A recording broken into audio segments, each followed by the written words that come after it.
The caterpillar and Alice looked at each other for some time in silence. At last the caterpillar took the hookah out of its mouth and addressed her in a languid, sleepy voice. "Who are you?" said the caterpillar. This was not an encouraging opening for a conversation. Alice replied, rather shyly, "I hardly know, sir, just at present. At least, I know who I was when I got up this morning, but I think I must have been changed several times since then." "What do you mean by that?" said the caterpillar sternly. "Explain yourself." I can't explain myself, I'm afraid, sir," said Alice, "because I'm not myself, you see." "I don't see," said the caterpillar. "I'm afraid I can't put it more clearly," Alice replied very politely, "for I can't understand it myself to begin with, and being so many different sizes in a day is very confusing." "It isn't," said the caterpillar. "Well, perhaps you haven't found it so yet," said Alice, "but when you have had to turn into a chrysalis, you will some day, you know, and then after that into a butterfly, I should think you would feel it a little queer, won't you?" "Not a bit," said the caterpillar. "Well, perhaps your feelings may be different," said Alice. "All I know is I would feel very queer to me." "You?" said the caterpillar contemptuously. "Who are you?" Which brought them back to the beginning of the conversation.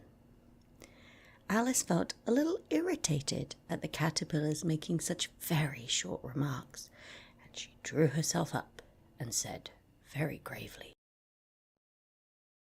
"I think you ought to tell me who you are first." "Why?" said the caterpillar. Here was another puzzling question, and as Alice could not think of any good reason, and as the caterpillar seemed to be in a very unpleasant state of mind, she turned away. "Come back," the caterpillar called after her. "I've something important to say." This sounded promising, certainly. Alice turned and came back again. "Keep your temper," said the caterpillar. "Is that all?" said Alice, swallowing down her anger as well as she could. "No," said the caterpillar. Alice thought she might as well wait, as she had nothing else to do, and perhaps, after all, it might tell her something worth hearing. For some minutes it puffed away without speaking, but at last it unfolded its arms, took the hookah out of its mouth again, and said, "So you think you're changed, do you?" "I'm afraid I am, sir," said Alice. "I can't remember things as I used, and I don't keep the same size for 10 minutes together." "Can't remember what things?" said the caterpillar. "Well, I've tried to say, 'How doth the little busy bee?' but it all came different," Alice replied in a melancholy voice. "Repeat." "You are old, Father William," said the caterpillar. Alice folded her hands and began. "You are old, Father William," the young man said, "and your hair has become very white.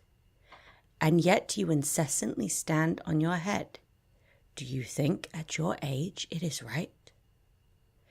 "In my youth," Father William replied to his son, "I feared it might injure the brain. But now that I'm perfectly sure I have none, why, I do it again and again." "You are old," said the youth, "as I mentioned before, and have grown most uncommonly fat. Yet you turn down a back somersault in at the door. Pray what is the reason of that?" "In my youth," said the sage, as he shook his grey locks, "I kept all my limbs very supple. By the use of this ointment, 1 shilling the box. Allow me to sell you a couple." "You are old," said the youth, "and your jaws are too weak for anything tougher than suet. Yet you finished the goose with the bones and the beak. Pray, how did you manage to do it? In my youth, said his father, I took to the law and argued each case with my wife, and the muscular strength which it gave to my jaw has lasted the rest of my life. You are old, said the youth. One would hardly suppose that your eye was as steady as ever. Yet you balanced an eel on the end of your nose. What made you so awfully clever? I have answered 3 questions, and that is enough, said his father. Don't give yourself airs. Do you think I can listen all day to such stuff? Be off, or I'll kick you downstairs. That is not said right, said the caterpillar. Not quite right, I'm afraid, said Alice timidly. Some of the words have got altered. It's wrong from beginning to end, said the caterpillar decidedly, and there was silence for some minutes. The caterpillar was the first to speak. What size do you want to be? It asked. Oh, I'm not particular as to size, Alice hastily replied. Only one doesn't like changing so often, you know. I don't know, said the caterpillar. Alice said nothing. She had never been so much contradicted in her life before, and she felt she was losing her temper. Are you content now? Said the caterpillar. Well, I should like to be a little larger, sir, if you wouldn't mind, said Alice. 3 inches is such a wretched height to be. It is a very good height indeed, said the caterpillar angrily, rearing itself upright as it spoke. It was exactly 3 inches high. But I'm not used to it, pleaded poor Alice in a piteous tone, and she thought of herself. I wish the creatures wouldn't be so easily offended. You'll get used to it in time, said the caterpillar, and it put the hookah into its mouth and began smoking again. This time Alice waited patiently until it chose to speak again. In a minute or 2, the caterpillar took the hookah out of its mouth and yawned once or twice and shook itself. Then it got down off the mushroom and crawled away in the grass, merely remarking as it went, "One side will make you grow taller, and the other side will make you grow shorter." One side of what? The other side of what? Thought Alice to herself. Of the mushroom, said the caterpillar, just as if she had asked it aloud, and in another moment it was out of sight.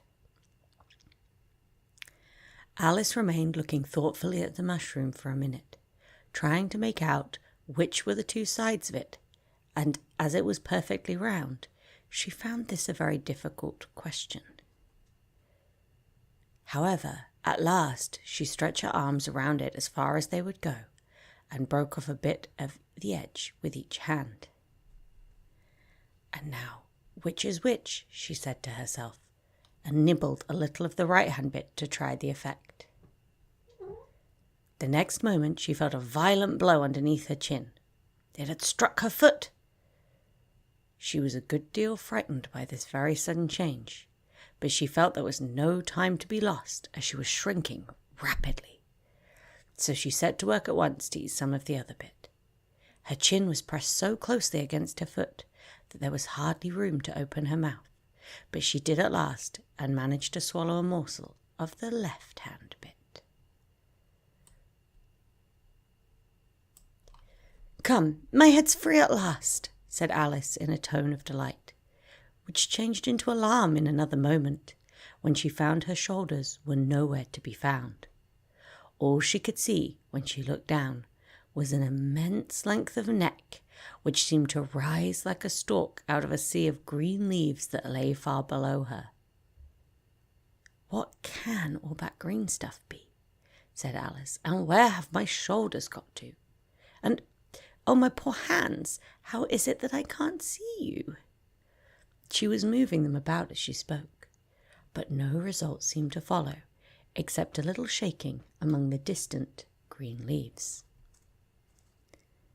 As there seemed to be no chance of getting her hands up to her head, she tried to get her head down to them, and was delighted to find that her neck would bend about easily in any direction, like a serpent.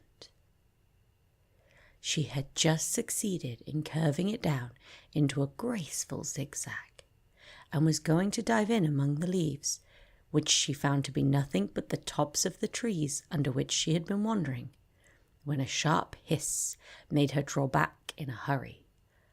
A large pigeon had flown into her face and was beating her violently with its wings.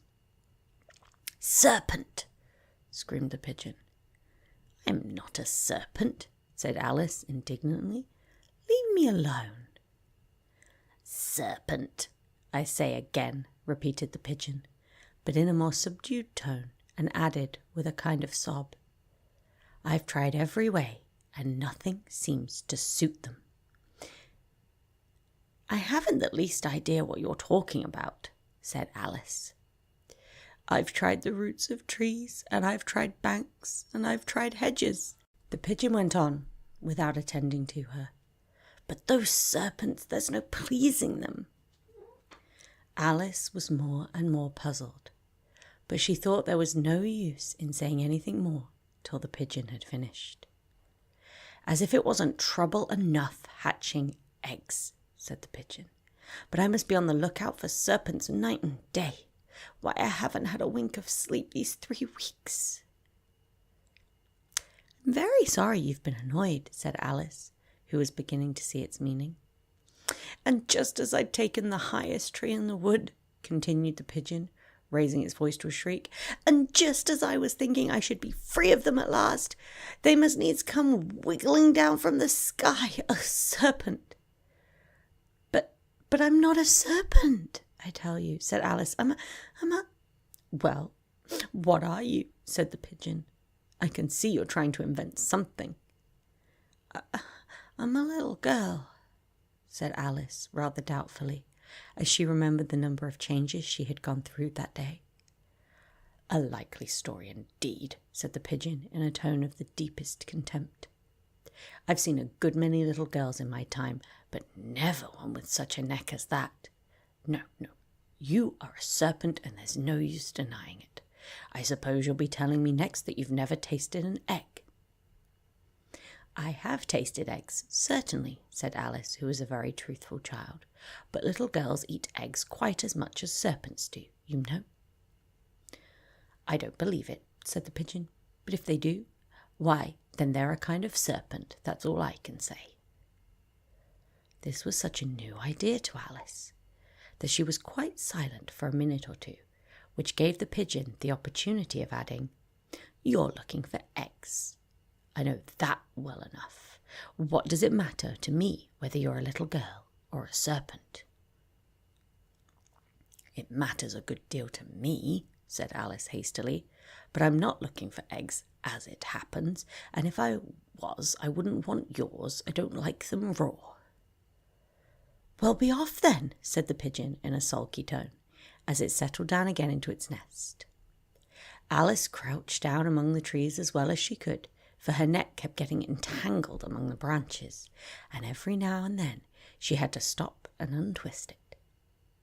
After a while she remembered that she still held the pieces of mushroom in her hands, and set to work very carefully, nibbling first at one and then the other, and growing sometimes taller and sometimes shorter, until she had succeeded in bringing herself down to her usual height. It was so long since she had been anything near the right size that it felt quite strange at first. But she got used to it in a few minutes and began talking to herself as usual. "Come, there's half my plan done now. How puzzling all these changes are. I'm never sure what I'm going to be from one minute to another. However, I've got back to my right size. The next thing is to get into that beautiful garden. How is that to be done, I wonder?" As she said this, she came suddenly upon an open place, with a little house in it about 4 feet high. Whoever lives there, thought Alice, it'll never do to come upon them this size. Why, I should frighten them out of their wits. So she began nibbling at the right-hand bit again, and did not venture near to the house until she had brought herself down to 9 inches high.